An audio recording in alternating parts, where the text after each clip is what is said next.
भोपाल से खबर, जहां कांग्रेस विधायक दल की बैठक खत्म हो गई है। आपको बता दें, नेता प्रतिपक्ष को लेकर कोई फैसला नहीं हुआ। केंद्रीय आलाकमान पर निर्णय छोड़ा गया है। सुरजेवाला, भंवर जितेंद्र ने विधायकों से चर्चा की। सिर्फ एक लाइन का बैठक में प्रस्ताव आया, हाईकमान तय करेंगे मध्य प्रदेश के नेता प्रतिपक्ष। बैठक में किसी एक नाम पर प्रस्ताव नहीं आया।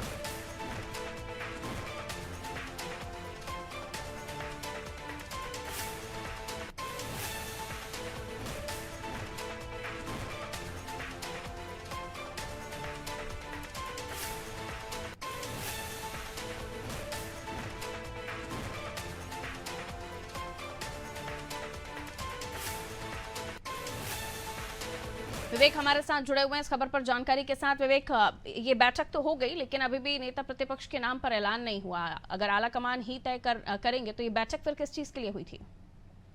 देखिए, बड़े ही हैरत की बात है कि इस बैठक में आज नाम की चर्चा हो रही थी। विधायकों से ही ये नाम पूछे जाते कि आखिर किसे बनाया जाए मध्य प्रदेश के नेता प्रतिपक्ष को। लेकिन सवाल इस बात का, इस बैठक में सभी विधायकों से सुरजेवाला, भंवर जितेंद्र सिंह ये केंद्रीय पर्यवेक्षक के रूप से भेजे गए थे विधायक दल में, और ये सहमति बनाने की कोशिश की गई कि आखिर कौन होगा। लेकिन किसी भी विधायक ने किसी एक नाम पर अपनी सहमति नहीं रखी, यानी कि नाम पर चर्चा ही नहीं हुई। इसके बाद जितेंद्र सिंह बाहर निकले और उन्होंने कहा कि अब अगर विधायकों की रायशुमारी एकजुट नहीं है या कोई अपना तरफ से नाम नहीं देना चाहता है, तो एक सिंगल लाइन का प्रस्ताव पारित किया जाए कि ये नेता प्रतिपक्ष का चयन सभी तरीके से सभी विधायकों की सहमति से हाईकमान पे छोड़ा जाए। जैसे ही ये प्रस्ताव आया, सभी विधायकों ने समर्थन किया और ये कहा कि नेता प्रतिपक्ष के फैसले पर हाईकमान ही निर्णय ले। लेकिन सवाल इस बात का भी है कि आखिर 66 विधायक ही थे, कोई एक भी विधायक ये कह सकता था कि मैं इस विधायक का समर्थन करता हूं और इसका कारण ये है। लेकिन बैठक के दौरान किसी ने भी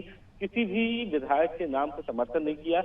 इससे जाहिर है कि सभी विधायकों की एक राय नहीं है। क्यों? सबसे महत्वपूर्ण बात है कि दिग्विजय सिंह मौजूद थे। दिग्विजय सिंह की भी कोशिश होगी वो अपने खेमे से किसी एक व्यक्ति को बनाए, लेकिन वहां पे कई आदिवासी नेता भी हैं जो इस दावेदारी को मान रहे थे। लेकिन फिलहाल इस 50 मिनट की बैठक में किसी एक नाम पर चर्चा नहीं हुई। अब ये माना जा रहा है कि केंद्रीय आलाकमान 18 दिसंबर से पहले, 4 दिन बाकी हैं, इसके बाद विधानसभा का सत्र शुरू हो जाएगा। इससे पहले 4 दिनों के अंदर नेता प्रतिपक्ष का चयन हो सकता है। बिल्कुल, ऐसे में सवाल यही है कि अब चूंकि यही तय हो गया है कि आलाकमान की तरफ से ही निर्णय लिया जाएगा, तो कौन से वो नाम हो सकते हैं जिन पर नजर बनी हुई है और जिनके संभावनाएं भी हैं नेता प्रतिपक्ष बनने की?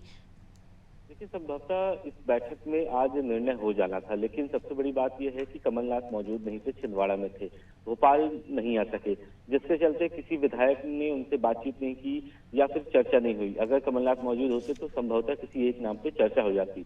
रेस में कई नेता हैं और उनकी कोशिश यही है कि मध्य प्रदेश के अगले नेता प्रतिपक्ष के तौर पे बने रहें, क्योंकि इसमें अजय सिंह, रामनिवास रावत से लेकर उमंग सिंगार सहित कई ऐसे पुराने नेता हैं, सीनियर विधायक हैं जो इस रेस में हैं। हालांकि राहुल गांधी के करीबी उमंग सिंगार पर भी दाव लगाया जा सकता है, लेकिन सिंगार का राजनीतिक करियर में कई ऐसे दाग हैं जिससे कांग्रेस नहीं चाहेगी कि बतौर नेता प्रतिपक्ष उन्हें बनाया जाए। ऐसे में बाजी रामनिवास रावत या फिर बाला बच्चन के हाथ में आ जाएगी, वो नेता प्रतिपक्ष की रेस में आगे हो जाएंगे। बिल्कुल, अब आने वाले समय पर जो चीज़ें स्पष्ट होती चली जाएंगी उन पर भी जाहिर सी बात है नज़र बनी हुई है। और विवेक, जाहिर है कि जब हम विधायक दल की बैठक की बात करते हैं तो हमने देखा बीजेपी फटाफट निर्णय ले रही है, और अगर सियासी लिहाज से देखा जाए तो कांग्रेस काफ़ी पीछे चल रही है और अभी तक नेता प्रतिपक्ष का ऐलान नहीं हुआ है। जनवरी में सेशन भी है और तब तक हम देखें तो मुद्दों पर भी तो चर्चा होगी कि किन मुद्दों पर बातचीत होनी है, किन मुद्दों पर सदन में जाना है। काफ़ी लेट चल रही है कांग्रेस इस मामले में, और इसी रणनीति के साथ चले तो 3 राज्य अभी हारे हैं, आगे क्या होगा? देखिए, सबसे महत्वपूर्ण बात है कि इस बैठक में लोकसभा की बात कही गई और ये विधायकों को कहा गया कि लोकसभा पूरी मजबूती से लड़े। संसदीय क्षेत्रों में जाके तमाम जो विधायक जीते हुए हैं उनको ये कहा गया है कि वो जाकर स्थानीय कार्यकर्ता और जो पुराने नेता हैं उनसे संपर्क करें। यही कोशिश और प्लानिंग के तहत कांग्रेस विधानसभा में भी चुनाव लड़ी, लेकिन करारी हार मिली। 66 सीटों पर ही कांग्रेस सिमट गई। अब ऐसे में सवाल है कि एक तरफ नेता प्रतिपक्ष बनाए जाने का मुद्दा है, दूसरी तरफ कमलनाथ को ये कल बात कही थी नेता प्रतिपक्ष रहे पूर्व मंत्री और विधायक अजय सिंह ने कि अकाउंटेबिलिटी तय होनी चाहिए, हार की जिम्मेदारी तय होनी चाहिए, और अगर जिम्मेदारी तय होती है तो कमलनाथ को प्रदेश अध्यक्ष से इस्तीफा देना पड़ेगा। लेकिन कमलनाथ का एक बयान और आज है कि वो रिटायर नहीं होने वाले, यानी कि लोकसभा चुनाव तक कमलनाथ अध्यक्ष के पद पे मौजूद रहेंगे। और यहाँ तक कि बाला बच्चन ने ये कहा कि कमलनाथ की तरफ से ये कहा गया है कि वो राजनीति से संन्यास नहीं ले रहे हैं। ऐसे में सवाल इस बात का है कि आखिर कांग्रेस की रणनीति क्या होगी, क्योंकि विधानसभा चुनाव में कई रणनीति और रणनीतिकार फेल हो चुके कांग्रेस की ओर से। अब लोकसभा में क्या प्लानिंग रहेगी, या सिर्फ आला कमान के पास सारे निर्णयों को छोड़ दिया जाएगा, ये एक कांग्रेस के भविष्य के सामने भी चुनौती है। बिल्कुल बने रहिए आप, अगली खबर पर आपसे जानकारी लेंगे विवेक। तो देखिए, नेता प्रतिपक्ष के नाम पर अभी भी मध्य प्रदेश में बैठक तो हुई, लेकिन नाम किसी का नहीं निकला। और इसी को लेकर ये चर्चा भी निकलकर सामने आ रही है कि आखिर ये जो विधायक दल की बैठक हुई तो वो किस वजह से हुई, क्यों आखिर नाम